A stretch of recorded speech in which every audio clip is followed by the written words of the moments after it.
Bakhala ngokhuzana baxoshwe emsebenzini qede wabadakhela. Sawubona kuphi nakuphi la kufuneka khona lo mbuzo njengamanje. Ubungelelayo yini Mathinta Nkosi into mzimqamela amehla akho abanye baqimela imali ethi bowazi. Ngena kwethu ngabe uthi kulakho lokuqala la ngicela senze ukulungela press subscribe button share uphin comment wenze sure ukuthi uyalike ukuze njalo mase kufala ama video kube wena oqala uthola notification mase kufala video hamba phambili. Emngane wethu abasebenzi bakhala ngenkampani kaKhuzana kuyona engene esibhedlela lapha ke eDinuzulu Hospital kanti ke emva kokuba ingenile ibeke isisayinisa abantu ama-retrench la khona ke abasebenzi basoke bexoshwa khona kanti ke bathe abe-MK mangabe behlasela yena ke uKhuzani lapha ke ema-ofisini noma ke indoni cha kuvele ngazi ukuthi uKhuzani ulokhu ebalekile kanti ke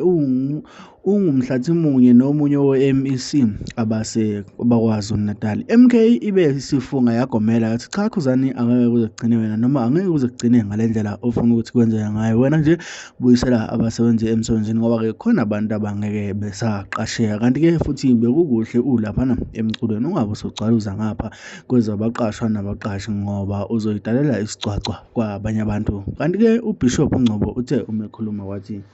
Ndla enamsebenzi qina enamsebenzi qina comrades friends patriots out there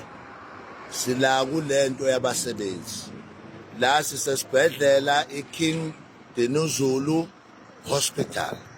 abasebenzi bedlamlenze lenyamaza udlamlenze masikhuluma ngomdlamlenze ke sikhuluma ngoKhuzani onethenda la esibhedlela njengamanje abasebenzi bakhe laba abangaphathekile kahle ngendlela uKhuzane abaphethe ngayo ngokomsebenzi sitheke asithathe inxexheba ukuthi size la esibhedlela sizobalekelela njengoba nibabona nje baxoshwe bonke more than 60 cleaners abaxoshiwe la esibhedlela laba abantu bano 10 years laba abantu bano 7 years besebenza kulesi sibhedlela einkampanini ezihlukene njengamanje makufika iDlamlenze njengoba nibona ikipa ibhaliwe la ukuthi iDlamlenze Group and Production kusho lokho ukuthi ke sila ngoba uKhuzane la ekhona siyazama ukuxhumana noKhuzane ngoba laba bantu alokho babekile bezimanager baya avoida ukuthi sixhumane naye uKhuzane la ekhona Khuzane la ukhona please awufonele uBishop Ngcobo 071 978 4717 sixoxe lento ngoba la ngaphakathi njengamanje abasebenzi bayaqhaphazeka abasebenzi abanazo izinsiza zokusebenza abasebenzi njengamanje ufike wabaqasha bephuma kwenye inkampani now on the way uyaqasha manje abanye abantu abasha nihlangene nekhansela lendawo luba ligama lalo Umkhize niyaqasha manje niqasha abantu abasha nizokhipha abantu abadala sebehlaleni khona abantu laba ngeke besaqasheka ngisho noma ngabe kuthiwa bangaqala ngoba impilo yabo yonke bayichithe la esibhedlela iCovid bebe la esibhedlela baze bajova bejovela iCovid abanye bafa befa ngesikhathi seCovid abanye begula ngesikhathi seCovid now ke kalula kanjalo sebephelelwa umsebenzi labantu banezingane bayondla banezikweletu and now laba bantu njengamanje bayithola bengenawo umsebenzi sizosho ukuthi lempi ke ayizukuphela la Khuzani uma wena uhlezi khona and siyayizwa relationship yakho no MEC lo wase KZN uNomagugu ukuthi nine relationship eqhubekayo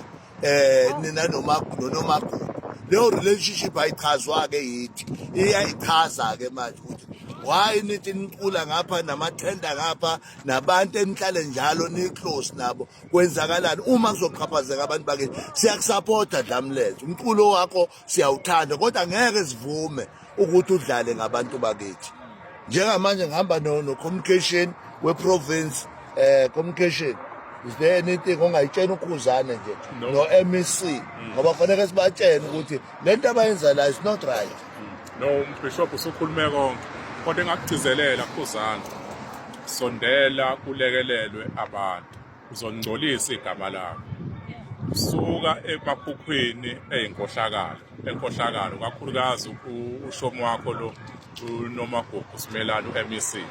phume ekhukhwini lakhe yeke inkohlakalo abantu bayakuthanda but uzongcolisa igama lakho lezinto lokuzenza le mpika ayiphelileke la sizoqhubeka and ngeke kugcine wena